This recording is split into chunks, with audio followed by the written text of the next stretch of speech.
Vamos pegar o livro dele, o livro do nosso Deus, a Bíblia em suas mãos, vamos orar. Nosso Deus e Pai, que alegria, Senhor, que prazer nessa manhã estarmos na casa do Senhor, no dia do Senhor, para ouvir a palavra do Senhor através da voz do Senhor. A pregação é uma manifestação da divindade. O importante não é o mensageiro, mas a mensagem, e a mensagem é do Senhor, e eu clamo para que o Espírito da parte de Deus pregue para o teu povo nessa manhã. Alimenta o teu rebanho, Senhor. Tremenda responsabilidade, Pai, para que ninguém saia daqui sem uma mensagem que venha diretamente do coração de Jesus. Ó Espírito Santo, inspiraste a palavra, prega a palavra para nós, apesar do instrumento humano. Nós clamamos, Pai, em nome de Jesus, desce sobre nós, ó Espírito, em nome de Jesus, amém. Abra a Bíblia no penúltimo livro do Antigo Testamento. O último livro do Antigo Testamento é Malaquias, e o penúltimo é Zacarias. Zacarias capítulo 3, apenas 10 versículos do capítulo 3. O título do sermão: As vestes de Deus ou as minhas vestes? As minhas vestes ou as suas vestes? Zacarias capítulo 3. Abra a Bíblia ali, são apenas 10 versículos. Nós vamos ler a quarta visão do profeta Zacarias. As 3 primeiras visões eram aspectos externos do povo de Deus, e essa visão, uma visão de um problema interno. Isso tem muito a ver conosco no tempo do fim. Acharam aí Zacarias capítulo 3, a quarta visão, o título: Sumo Sacerdote Josué. Zacarias significa lembrado de Jeová. Então Zacarias diz assim: Deus me mostrou o sumo sacerdote Josué, o qual estava diante do anjo, que é o Senhor, na tradução hebraica, e Satanás estava à direita de Cristo para se lhe opor. Mas Jesus Cristo disse a Satanás: O Senhor te repreenda, ó adversário, Razatã. Sim, o Senhor que escolheu a Jerusalém te repreende. Não é este uma brasa, um tição tirado do fogo? Ora, o sumo sacerdote Josué estava vestido de vestes sujas, e ele estava diante de Jesus. Tomou Jesus a palavra e disse aos que estavam diante dele, os anjos: Tirai-lhe as vestes sujas. E a Josué disse Cristo: Eis que tenho feito que passe de ti o teu pecado, a tua iniquidade, a tua maldade, e eu te vestirei de vestes de festa, de finos trajes. E disse então Deus: Ponham-lhe um turbante limpo sobre a cabeça. Puseram-lhe, pois, sobre a cabeça uma mitra, um turbante limpo, e o vestiram com trajes de festa. E o anjo do Senhor estava ali. E então o anjo advertiu, protestou a Josué, dizendo: Assim diz o Senhor dos Exércitos: Se andares nos meus caminhos e observares os meus preceitos, também tu julgarás, administrarás a minha casa e guardarás o meu tabernáculo, e eu te darei livre acesso entre os anjos na terra e um dia entre os anjos que estão no céu. Ouve, pois, Josué, sumo sacerdote, tu e os teus companheiros que se assentam diante de ti, porque são homens de presságio, homens de maravilhas. Vocês são um sinal, uma demonstração. Por quê? Porque através de vocês eu farei vir o meu servo, o renovo. Eis aqui a pedra que pus diante de Josué. Sob esta pedra única estão 7 olhos. Eis que eu lavrarei a sua escultura, diz o Senhor dos Exércitos, e tirarei o pecado desta terra, desta nação, num só dia, a cruz de Cristo. Naquele dia, diz o Senhor dos Exércitos, cada um de vós convidará o seu próximo para debaixo da videira e para debaixo da figueira, símbolo de paz e segurança. Eu fiz algumas transliterações de algumas palavras para você entender o contexto. Ao homem ser criado, a Bíblia diz que havia uma vestimenta sobre ele, como se fossem vestes de luz. Deus vestiu o homem de uma vestimenta que aos olhos humanos ele estava nu e não sentia vergonha. Havia vestes de luz sobre ele. Quando o pecado entrou no coração humano, o ser humano percebeu que aquela veste havia desaparecido e ele se encontrou completamente nu e sentiu medo e sentiu vergonha.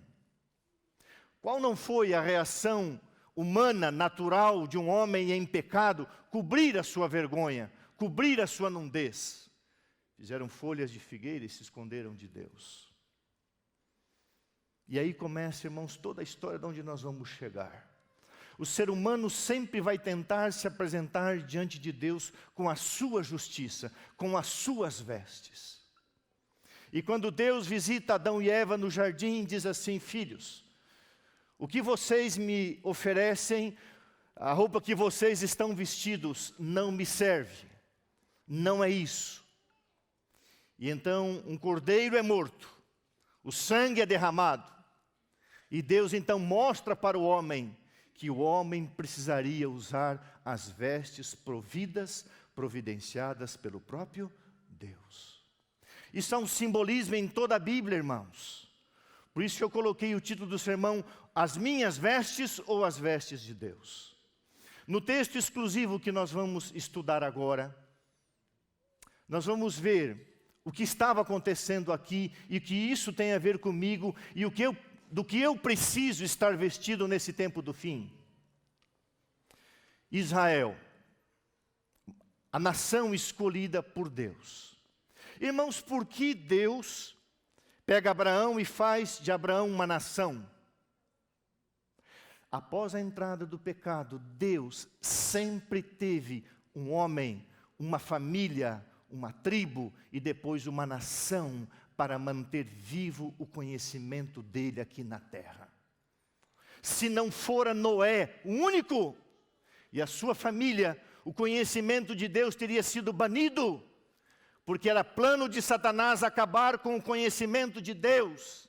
E Deus então viu necessário ter uma nação, um país inteiro, uma nação inteira, para manter o seu conhecimento perante o homem, especialmente o conhecimento da sua lei e do plano da redenção.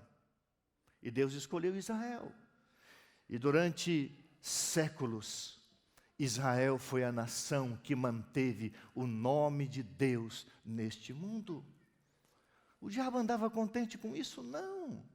E o diabo promoveu dentro do povo de Deus muitos pecados, muitas idolatrias. Enquanto o diabo tentava de um lado, Deus insistia do outro lado. E para curar a idolatria do povo de Deus, Deus então leva, através de Nabucodonosor, um instrumento de Deus, o seu povo para a Babilônia. E lá eles permanecem 70 anos.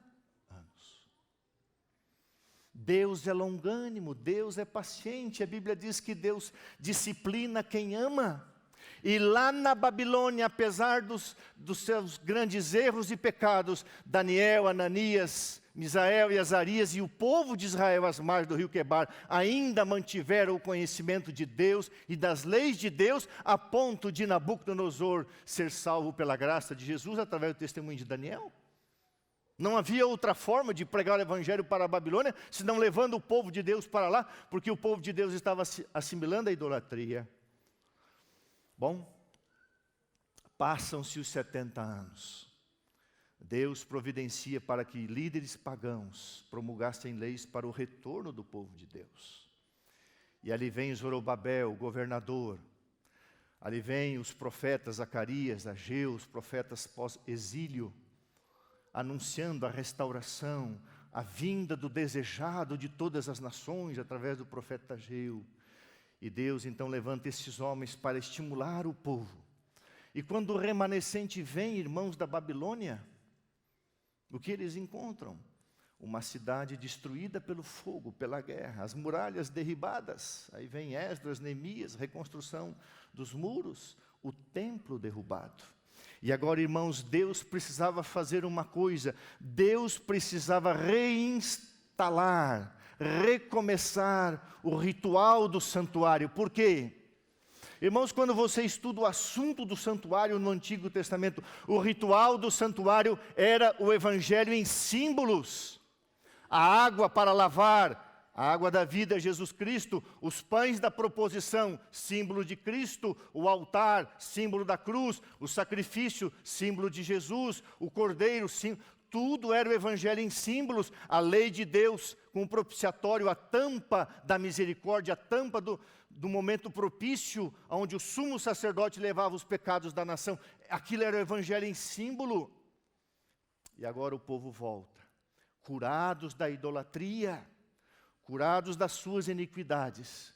E Deus então diz, vamos restaurar o sistema do santuário que havia sido destruído. 70 anos o povo ficou sem o ritual do santuário. E então, quem é nomeado? É nomeado então Josué, filho de Seraías. Seraías, irmãos, foi morto por Nabucodonosor na batalha. O seu pai Josadaque fora para o cativeiro babilônico. E Josué, que era da linhagem sacerdotal, nasceu na Babilônia. Ele não conhecia as durezas de Israel e de Jerusalém. E ele chega ali e ele é nomeado sacerdote. E aqui nessa visão simbólica e também literal, no momento em que o sumo sacerdote está para ser nomeado pelo próprio Cristo, porque foi Cristo que nomeou o ministério sacerdotal, se levanta Satanás. Se levanta Satanás, ele está à direita de Jesus e Josué e protesta e diz, não, este homem está cheio de pecado. Josué representa a nação de Israel. Ele é uma figura. Esse homem está carregado de iniquidade, esse homem está carregado de pecado, ele não pode ser o sumo sacerdote, Israel não pode representar o teu nome, e as vestes estão sujas e imundas. E o pior, sabe qual é, irmãos? Isso era verdade. Antigamente, aliás, nos tempos bíblicos, quando uma pessoa estava sofrendo ou em pecado, quando era uma situação negativa, uma situação de dor, uma situação de luto, uma situação de perda, uma situação de desgraça, a pessoa não tomava banho, ela se deixava ficar suja. E muitas vezes ela jogava terra sobre o cabelo e a cabeça, rasgava suas vestes. Aquilo é um sinal, a sua sujeira era um sinal de que eu estou com um problema. E quando Josué está perante Jesus, o diabo olha para ele e diz para Cristo, olha as suas vestes estão sujas. Deus nunca aceitou uma orientação do diabo. Deus não aceita uma observação do diabo. Deus apenas disse, o Senhor te repreende, Satanás. Este é um tição tirado do fogo. Josué tinha saído da Babilônia, tinha sido trazido com um remanescente para começar uma nova vida, e Deus estava com esse projeto em sua vida, em sua mente, diz, o Senhor te repreenda, Satanás. Sabe, irmão, o que significa para a gente? Quando você se sente sujo, quando você se sente imundo diante de Deus, quando você peca, e as suas vestes são vestes de imundícia, trapos de imundícia, e você se ajoelha humildemente diante de Deus, o diabo acusa a sua consciência, mas naquele momento Jesus disse, eu te repreendo, Satanás. Irmãos, nós temos que entender bem uma coisa. O ser humano não é trapo de imundícia. O ser humano não é veste de imundícia. É a sua justiça. É o seu orgulho. É a sua autojustificação. O ser humano foi comprado pelo sangue de Jesus Cristo e ele tem valor. Todavia, quando nós pecamos e quando nós erramos, nós vestimos as vestes da iniquidade. Mas graças a Deus, que quando o diabo nos acusa e nós nos ajoelhamos e choramos e nos arrependemos, Jesus repreende Satanás. O Senhor te repreenda, Satanás. Sim, eu escolhi Jerusalém. Jerusalém representará o meu nome. Irmão, sabe o que Satanás queria? Satanás queria atacar o sistema do santuário para tirar Cristo de vista. Irmãos, quando Satanás colocou um sacerdote humano na terra para que o ser humano vá numa salinha escondida confessar pecados, é para dizer o seguinte: você não precisa ir a Jesus, você pode ir numa salinha escura e se confessar com um homem talvez mais pecador do que você. O plano de Satanás era acabar com a reinstalação, ou nem deixar acontecer a reinstalação do sistema do santuário, para tirar Cristo, o Cordeiro de Deus, que tira o pecado do mundo, de cena. Ele não queria Jerusalém restaurada, ele não queria os muros restaurados, ele não queria o santuário restaurado, porque ele não queria que Cristo intercedesse e salvasse o seu povo. Mas esse plano já estava pronto desde a fundação do mundo, e Jesus disse para o demônio: eu escolhi Jerusalém. Há uma frase de Ellen White que eu amo, que diz assim: tudo nós devemos à livre graça de Deus. Apesar das vestes sujas que às vezes nós vestimos, nós somos escolhidos pela graça de Jesus.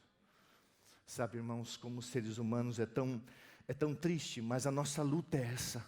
Muitas vezes a gente insiste em tirar o manto de Cristo e botar o velho paletó, a velha capa, a velha roupa suja, e experimentar outra vez essa imundícia do pecado. Mas a Bíblia diz que quando nós vamos a Cristo, nós encontramos em Cristo duas coisas. Por isso que isso está na Bíblia, irmãos, em Hebreus e São João. Jesus, em primeiro lugar, Ele é o teu sumo sacerdote para ti, para interceder por você. E Jesus é o teu advogado para te defender. Irmão, se eu preciso de um sumo sacerdote, e se eu preciso de um advogado, é porque às vezes eu volto a colocar o casaco velho da minha imundícia pecaminosa. E enquanto a porta da graça estiver aberta, o convite de Deus é: nós não temos um sumo sacerdote que não possa compadecer-se das nossas fraquezas, todavia ele foi tentado em todas as coisas como nós. Por isso que ele diz: venha com confiança junto ao trono da graça, para receber misericórdia e graça no tempo oportuno. Nunca esqueça uma coisa, querido irmão, querida irmã, você que me assiste: você tem um sacerdote que intercede por você, como intercedeu pela nação. Você tem um advogado que te defende. Eu acho isso fantástico, irmãos, por isso que, se um dia algum de nós não alcançar a eternidade, se algum de nós aqui se perder, o dia que Jesus voltar e nós vamos vê-lo em glória e majestade, talvez alguém esteja perdido, vai reconhecer e dizer: Senhor, o Senhor fez tudo, eu é que não quis. Eu é que não quis, porque eu sempre tive um sacerdote, e eu sempre tive um advogado. Por isso que ele diz: se você pecar, eu não quero que você peque, mas se você pecar, você tem um advogado junto ao Pai, Jesus Cristo, aquele que te perdoa. Quais as vestes que você está carregando hoje? As suas vestes? As vestes de Adão? Ou a justiça imputada por Jesus Cristo? Não é este um tição tirado do fogo? Eu escolhi, eu elegi, eu separei Jerusalém. Diz o verso 3, olha ali: ora, Josué, trajado de vestes sujas, estava diante do anjo do Senhor. Tomou Deus a palavra e disse aos anjos que estavam ali: tirai-lhe as vestes sujas. Ah, irmãos, como eu gosto desse texto. É mais ou menos assim para você entender. Jesus visita Adão, escondido atrás de uma árvore com folhas de figueira. Irmãos, folhas, elas apodrecem muito rápido, mas couro de ovelha não apodrece. Tire as folhas de figueira e coloque a lã. Tirai-lhe as vestes sujas, eu perdoo. Ah, irmãos, aqui há há uma coisa tremenda que você tem que entender. Abra a Bíblia lá em Romanos capítulo 8, por favor. Romanos capítulo 8, no momento em que Deus faz isso. Romanos 8, verso 31 até o verso 35. Deixa a mão aberta em Zacarias que a gente volta para lá. Romanos 8, verso 31 até o verso 34. Nesse contexto do perdão dos pecados, que diremos, pois, à vista dessas coisas, se Deus é por nós, quem será contra nós? Naquele momento, irmãos, Jesus estava dizendo para o diabo, se eu sou a favor de Josué, quem vai se levantar contra mim? Quando você se humilha diante de Deus, quando você chora pelos seus pecados, quem vai acusar você, irmãos? Quem vai se colocar entre você e Deus? Ninguém. Se você estudar na Bíblia, todas as vezes que o pecador ficou sozinho com Jesus, Jesus o encorajou, o perdoou e o restaurou. Ninguém pode se interpor entre Deus e a sua alma quando você é sincero e quer que Deus arranque as vestes da iniquidade do seu coração. Quem? A Bíblia diz. Verso 32 de Romanos 8, aquele que não poupou o seu próprio filho, antes por todos nós o entregou, porventura não nos dará graciosamente com ele todas as coisas? Quem intentará, quem vai imaginar, quem intentará acusação contra os eleitos de Deus? É Deus quem os justifica, quem os condenará? É Cristo Jesus quem morreu, ou antes quem ressuscitou, o qual está à direita de Deus e intercede por nós. Não tem anjo mau, não tem demônio, não tem inferno, não tem potestade, não tem principado, não tem nada que pode se interpor entre você e Deus. Tire as vestes sujas. Josué representava Israel, uma nação sacerdotal, que manteve viva a lei de Deus perante o mundo. Eu queria ler uma frase para você. Eu queria que você entendesse essa frase, para você não imaginar que eu estivesse falando alguma heresia. Satanás não pode acusar. Presta atenção no que eu vou ler agora, tá? Satanás não pode acusar, nem Deus pode condenar aqueles cujos pecados foram pagos por Jesus Cristo. Deus não pode te condenar. A lei de Deus não pode te condenar, porque Deus é fiel em suas promessas, mas Deus é fiel a seu Filho Jesus Cristo. Há uma expressão, irmãos, em Romanos, que eu tive que entender, eu tive que ler, estudar para eu entender. A Bíblia diz assim: o Pai ama o Filho. Todavia, depois que o Filho morreu por mim, o Pai passou a amar o seu Filho ainda mais. Por causa de você, Deus ama Jesus mais do que amava antes dele morrer na cruz. Deus é fiel às suas promessas, mas Deus é fiel ao seu Filho. O inferno não pode te acusar e Deus não pode te condenar, porque os seus pecados foram pagos e não existe culpa. Por isso que em Romanos 8, verso 1 diz: nenhuma condenação há para os que estão em Cristo Jesus. Porque a lei do Espírito da vida em Cristo Jesus te livrou da lei do pecado e da morte. O que eu e você precisamos fazer é ir à presença de Deus e dizer: Deus, troca as minhas vestes. As minhas vestes, os meus méritos, o que eu ofereço para Deus em termos de salvação, sim, isso é trapo de imundícia. Mas eu como pessoa não sou um trapo de imundícia. Jesus não morreu por um trapo de imundícia. É a minha justiça que é um trapo de imundícia. A minha justiça, ela é suja. porque ela é humana, é carnal, é carregada de pecado, mas quando eu vou a Cristo e quando eu me batizo, a Bíblia diz que eu sou revestido de Cristo. Jesus tira o meu manto sujo e Jesus coloca outro manto, e o inferno não pode me acusar, e sequer Deus pode me condenar, porque o preço foi pago pelo seu Filho Jesus Cristo. Quando você se arrepende, quando você se humilha diante de Deus, e você recebe a justiça de Jesus, o Pai olha para o Filho e diz: eu te amo mais. Deus ama mais o seu Filho por tua causa. Deus não é apenas fiel às suas promessas, Deus é fiel a seu Filho e não condenará seu povo pelos pecados pelos quais seu Filho já foi condenado. Jesus já foi condenado, Jesus já morreu. O que eu preciso é receber as suas vestes. Quando Satanás te acusa, Deus o repreende e Deus rejeita a sua acusação. Irmãos, não tenha medo. Você lembra da mulher que foi arrastada aos pés de Jesus em São João 8? Jesus não aceitou a acusação contra ela e repreendeu os inimigos. Jesus não aceita a acusação do diabo por um filho que peca e se arrepende. Sabe qual era o problema aqui?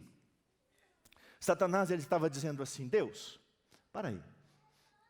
O Senhor vai salvar, o Senhor vai levar para o céu, para o meu lugar, para o lugar dos meus anjos caídos, essa raça de pecadores, vou. Salmo 68 diz assim: e quando Jesus foi para o céu, Jesus levou junto de si cativo o cativeiro, levou junto de si homens. Uma amostra grátis, as primícias, você sabe, Jesus levou uma amostra de seres humanos para o céu, as primícias. E a Bíblia diz: homens rebeldes. E aí Satanás, ele acusa Deus dizendo assim: o Senhor não vai me levar de volta para o céu, o Senhor não vai levar os anjos para o céu, por que o Senhor vai levar essa raça pecadora? Por uma única diferença. Lúcifer teve a longanimidade de Deus por um tempo eterno que a gente não sabe, mas longamente, o céu apelou, o céu esperou, os anjos apelaram, Jesus Cristo apelou, mas ele não se arrependeu. A única diferença entre você e o demônio é que você se arrependeu, e quando ele tinha oportunidade, ele não se arrependeu. Por isso ele se tornou Satanás. A palavra aqui é Razatã. Razatã é adversário, e o verbo é Satã. Satã é acusar. Sempre o Razatã se torna Satã. Ele é o acusador. Primeiro ele é um adversário, depois ele é um acusador. A diferença entre Lúcifer e Adão foi a humilhação. A diferença entre Lúcifer e Adão foi a humilhação. A diferença entre um pecador salvo e um pecador não salvo é trocar de vestes, é se humilhar na presença de Deus. E agora, tirai-lhe as vestes sujas. Mas não é só isso, irmãos. Deus, quando tira a imundícia, as vestes sujas, coloca outra roupa. A expressão no original é que roupa de festa. Finos trajes que as pessoas usavam para ir para a festa. Por quê? Porque se você estudar os evangelhos são simbolizados por um banquete, por uma festa. Por isso que a Bíblia diz que há alegria no céu por um pecador que se arrepende. A Bíblia sempre associa a salvação, a conversão, a uma festa. O Evangelho é um banquete. O banquete do Evangelho, se você estudar as parábolas, Jesus diz assim: coloquem roupas de festa. Quando o filho pródigo voltou para casa, o pai colocou roupa e deu uma festa. Ah, irmãos queridos, quando você se humilha, quando você se arrepende apesar dos seus pecados, Deus coloca a roupa de festa em si e em você também. Deus festeja. Por isso que a Bíblia diz: festejai, ó céus, festejai. Roupas de festa. Eis que tenho feito com que passe de ti a tua iniquidade.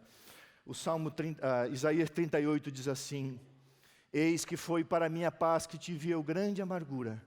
Tu, porém, livraste a minha alma Tu, porém, amaste a minha alma e a livraste da cova da corrupção, porque lançaste para trás de ti todos os meus pecados. Então imagina a cena de Isaías 38, 17.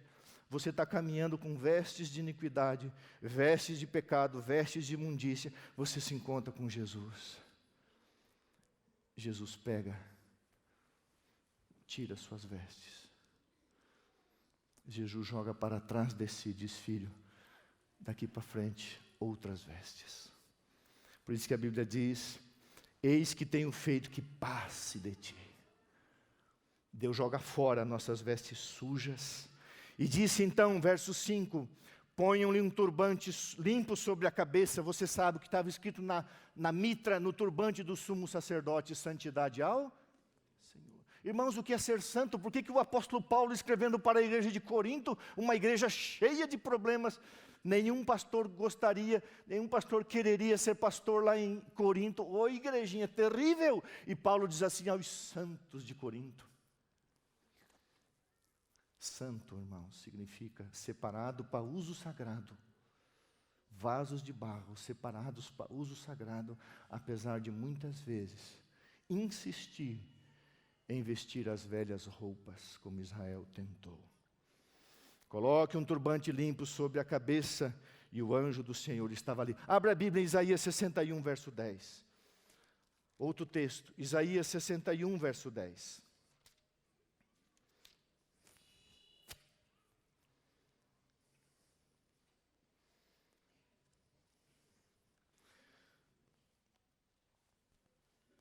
A justiça imputada através do sangue e dos méritos de Jesus. Isaías 61:10 diz assim: alegrar-me-ei, regozijar-me-ei muito no Senhor, a minha alma se alegra no meu Deus. Por quê? Porque me cobriu de vestes de salvação e me envolveu com o manto de justiça, como noivo que se adorna de turbante e como noiva que se enfeita com as suas joias, vestes de salvação. Quem aceitou Jesus, quem anda com Jesus, está vestido com as vestes de salvação. Está apenas esperando o dia da festa final, mas o Evangelho já é um banquete. Verso 7, para a gente ir para o final: assim diz o Senhor dos Exércitos: se andares dos meus caminhos e observares os meus preceitos, Josué e Israel, vocês administrarão, vocês julgarão a minha casa e guardarão os meus átrios. Está falando do santuário. E eu darei livre acesso entre esses que se encontram aqui. Está falando, irmão, do ministério dos anjos. Enquanto Israel foi fiel a Deus, sempre teve a ministração dos seres celestiais.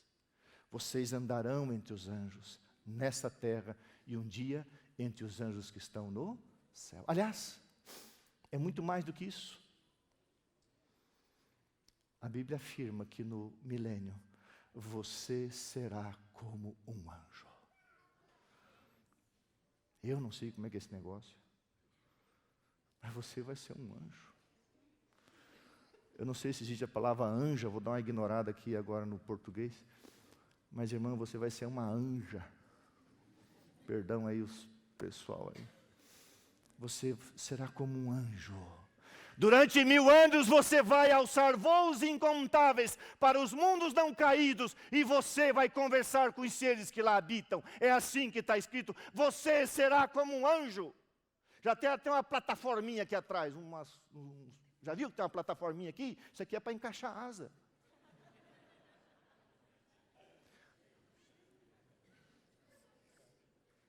Teologia pastoral errada. Agora veja o verso 8, irmãos.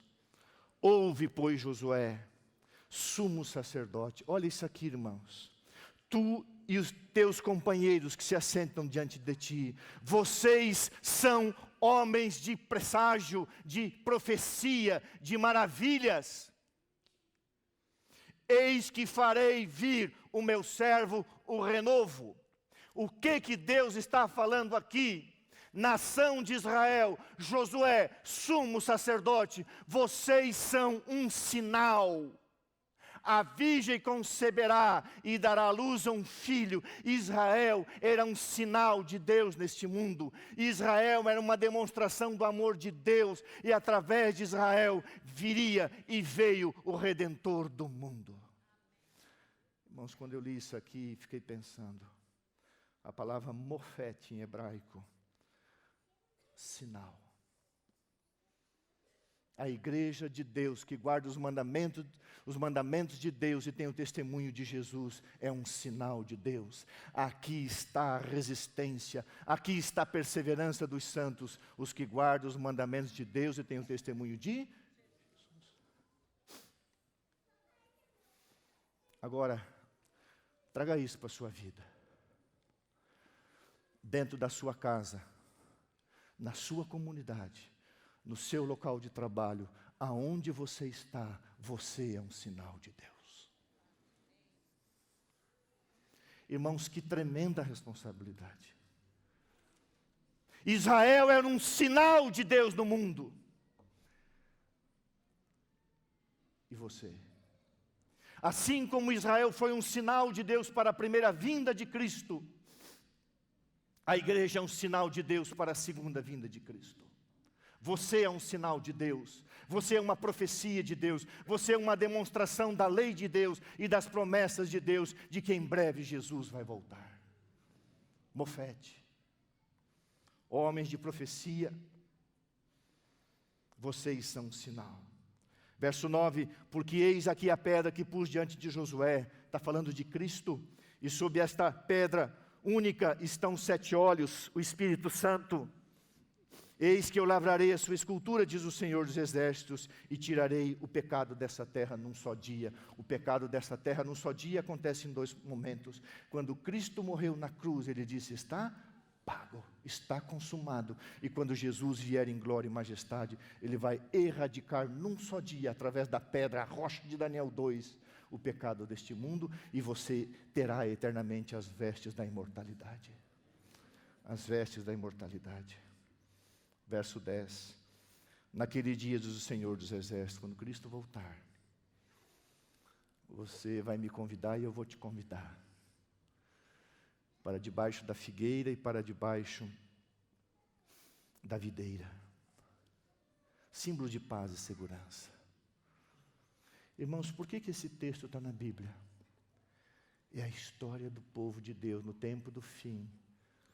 Saímos da Babilônia, saímos do mundo, somos de Jesus, vestidos pela sua justiça imputada, esperando a redenção final. Nós devemos ser um sinal de Deus aqui no mundo.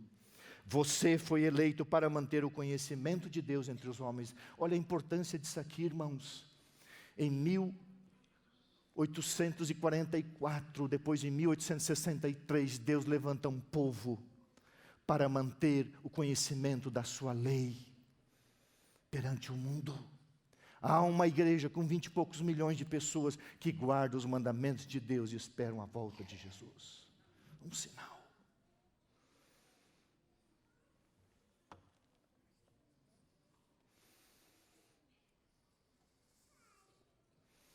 Após 70 anos de humilhação, Israel voltou. Era o ano 520, Satanás não queria. Mas Deus não aceitou as sugestões de Satanás. Irmãos queridos, nós não podemos permitir sermos cegados. Satanás, ele sempre quer fazer a gente voltar à sujeira, à imundícia, como diz Pedro, ao vômito, à porca que volta à sua imundícia. Nós temos que ter os nossos olhos abertos. Não usar a nossa justiça, irmãos, nós temos que ter a atitude do publicano, que foi ali na presença de Deus, estava o judeu, né? O judeu ali, Senhor, como eu sou grato a Ti, porque eu sou um judeu com as suas vestes. E aí chega o publicano com a sua imundícia, diz, Senhor, tem misericórdia de mim. E na parábola, simbolicamente, Jesus diz, tirai-lhe as vestes sujas. E a Bíblia diz, quem saiu dali justificado? Humilhai-vos perante a mão de Deus, e Ele a seu tempo vos exaltará. Que roupas você está vestindo? Quais são as vestes que estão sobre a sua vida? As vestes pessoais, chamado trapos de imundícia. O que você tem para oferecer para Deus, irmãos? Há um texto que eu gosto que diz assim: a única coisa que nos recomenda Deus são as nossas necessidades. A única coisa que você pode apresentar diante de Deus é a nudez da sua alma. Mais nada. Eu tinha 14 anos de idade. Meu pai me confiou um rebanho pequeno, 56 ovelhas. Eu gostava, hoje à noite eu vou lá visitar meu pai e minha mãe, quarta-feira eu volto. Lá está menos 5 graus na madrugada. Vai ser uma benção. Mas fica tranquilo, tem bastante pinhão na chapa. Fogão a lenha. Eu achei gostoso, eu descobri que em São Paulo tem pinhão para vender. Pinhão meio podre, mas tem. Então, eles pegam, bom, deixa para lá. Eu gosto de pinhão. E eu tinha 14 anos, nós somos em 8 irmãos, e o pai delegou as coisas. Ó, Gilberto vai cuidar das galinhas, eu cuidava das ovelhas, também do gado e dos cavalos, que eu gostava muito. Meu irmão gostava de máquina, cuidava do trator, cada um tinha a sua função.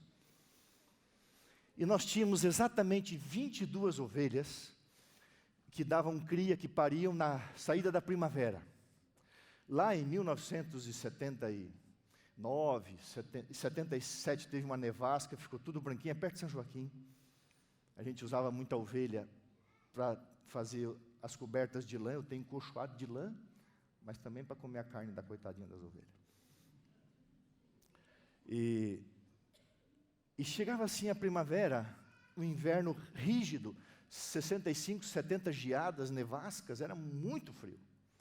Mas quando chegava setembro e o pomar de peras e os pomares de maçã, como eu amo maçã. Essa semana fui 3 vezes no mercado com medo de faltar maçã. Então acho que eu estou meio viciado demais. Os pomares começavam a florir e nós tínhamos um pomar de peras e as ovelhas gostavam de ir para baixo desse pomar de pera porque dava os vendavais e caíam as pequenas perinhas e as ovelhas gostavam de comer aquelas perinhas, tenras, bem pequenininhas. E o gramado embaixo do pomar, uma vez que não estava toda a folhagem, ele florescia porque ficava muito úmido. E o rebanho gostava de ficar ali embaixo daquele pomar e era o meu trabalho cuidar das ovelhas que davam cria. Por quê? Porque havia um tipo de onça lá chamado jaguatirica e um leãozinho baio. Irmãos, o negócio era violento. Esse dia passou uma reportagem no Globo Repórter sobre animais que estão voltando. Lá na propriedade do meu pai tem leãozinho, um leãozinho baio, desse tamanho. A gente vê as pegadas, meu irmão já viu, eu nunca vi. Então eu tinha que cuidar das ovelhas que criavam, e às vezes os animais, os cães dos fazendeiros e a jaguatirica, raramente o leãozinho, roubava o filhotinho. Mas havia uma espécie de um falconídeo, um gavião, e gostava de comer a placenta e comer as ovelhinhas recém-nascidas.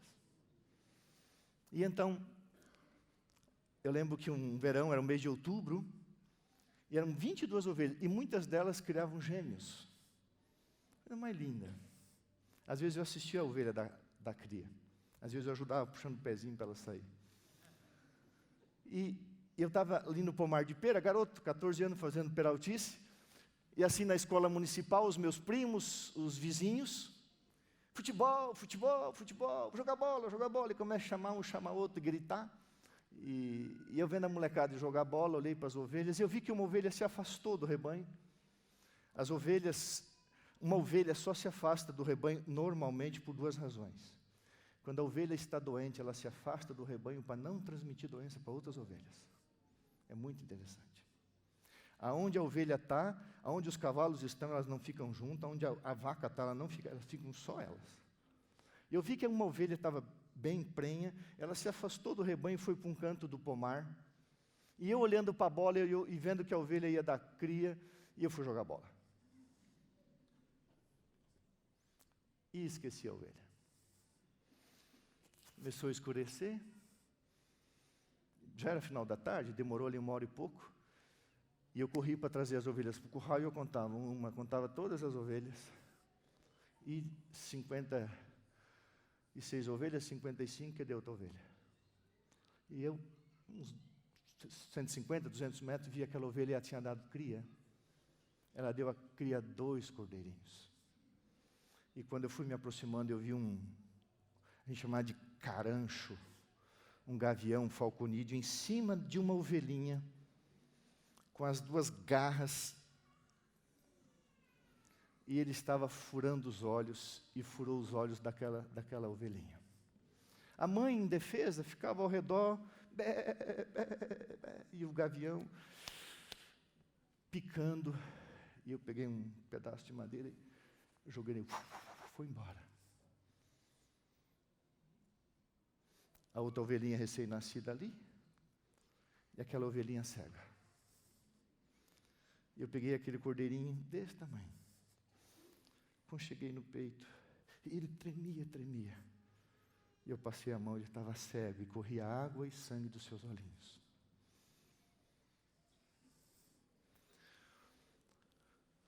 Levei para casa, escondi. O pai batia muito.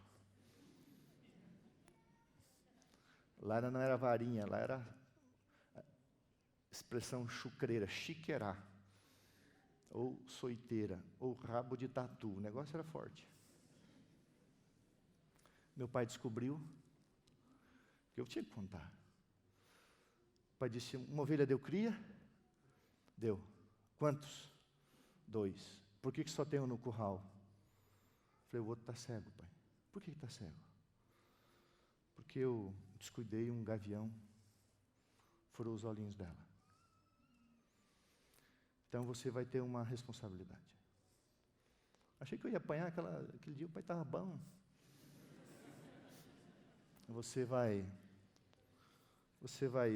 alimentar essa ovelhinha por 1 ano, até o próximo verão, para a gente tirar, ela cresce rápido, 1 ano ela fica grande, para a gente abater um machinho. E você vai preparar o que você sabe, leite de vaca, ovo de pato, ou pata, melhor dizendo, ovo de pata, com um pouco de açúcar e leite de vaca. Fazia esse negócio, não sei por quê. Porque a mama da ovelha é muito pequenininha, não dá para tirar o leite. E aquele cordeirinho ficou preso 1 ano no curral, ceguinho. 1 ano. Por minha negligência. E todos os dias eu fazia mamadeirinha e dava para ele, ficou preso. As ovelhas saíam para o campo, e a mãe chamava ele, bé, e ele chorando aqui dentro do curralzinho. 1 ano. Chegou o verão seguinte, uma manhã eu soltei todas as ovelhas, e aquele bezerrinho, ele dormia com o rebanho, e ele ia batendo nas coisas, mas não conseguiu sair. Mais uma vez, eu fiquei com dó e soltei ele.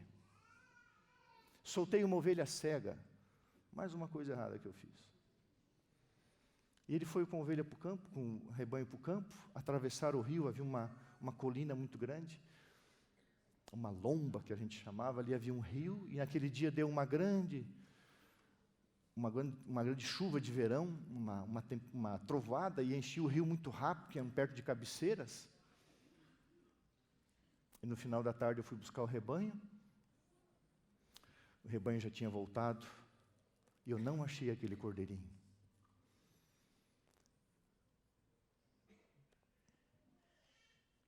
Eu fui tomar banho, com os meus irmãos ali perto. Aquele cordeiro tinha passado em cima da ponte, ele era cego. A ovelha não sabe nadar, a ovelha é indefesa. Ela caiu no rio e com o peso da lã ela afogou e morreu.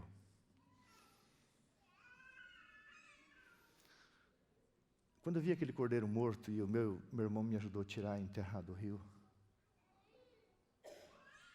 eu fiquei pensando, por que eu fiz isso?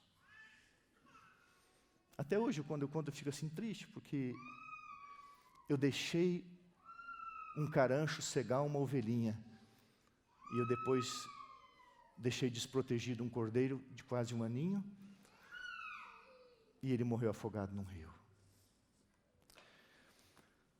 Tudo o que Satanás quer é cegar você quanto a misericórdia e o amor perdoador de Jesus Cristo. A Bíblia diz em 1 Pedro 2,9, vós sois nação santa, raça eleita, sacerdócio real, povo escolhido de Deus.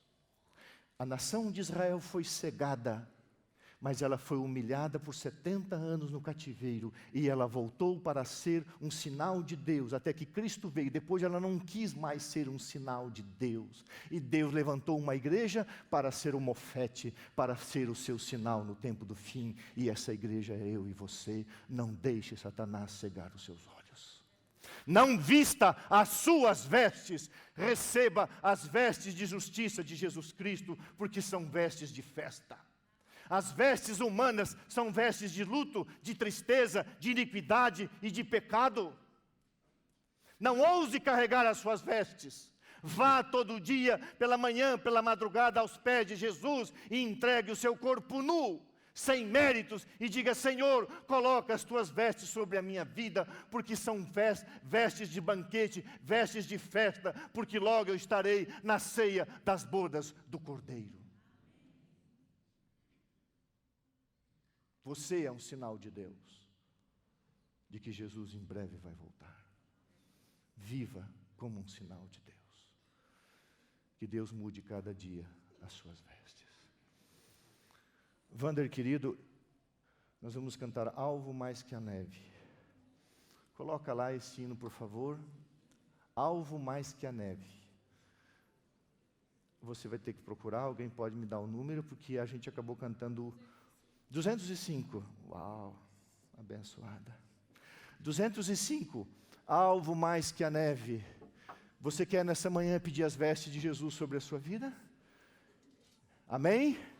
Fique em pé, vamos cantar. Alvo mais que a neve. O sangue de Jesus nos purifica.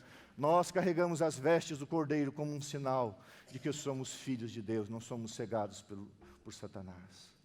Obrigado. Cante com o seu coração, faça desse hino uma oração. Eu gosto muito de cantar, irmãos. Quando eu estou com o meu carro, eu boto CD e gosto de cantar, fixar a verdade. Cante, alvo mais que a neve, alvo mais que a neve, são as vestes de Jesus.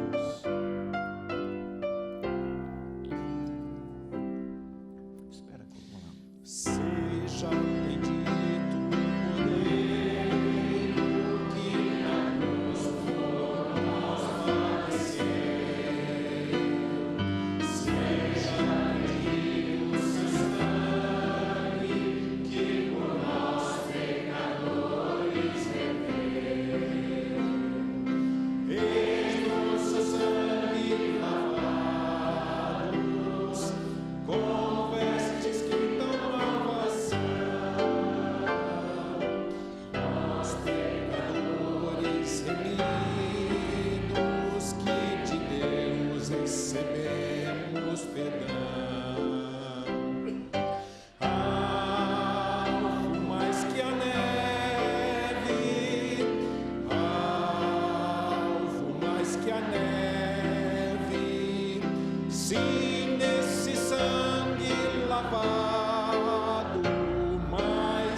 chagas pureza para o mais top pecador.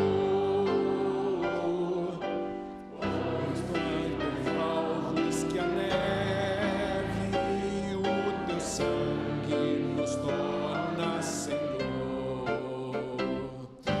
Alvo mais que a neve.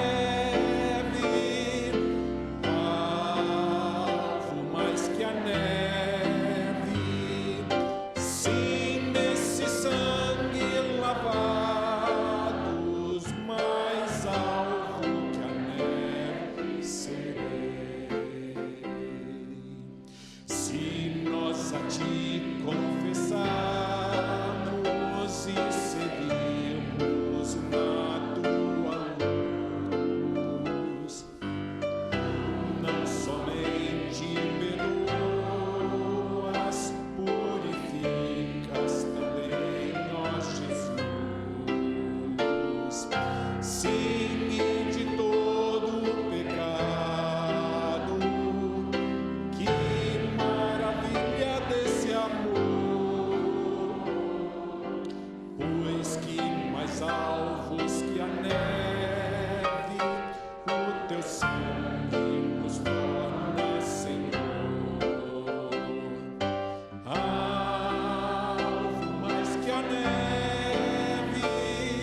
nosso Deus.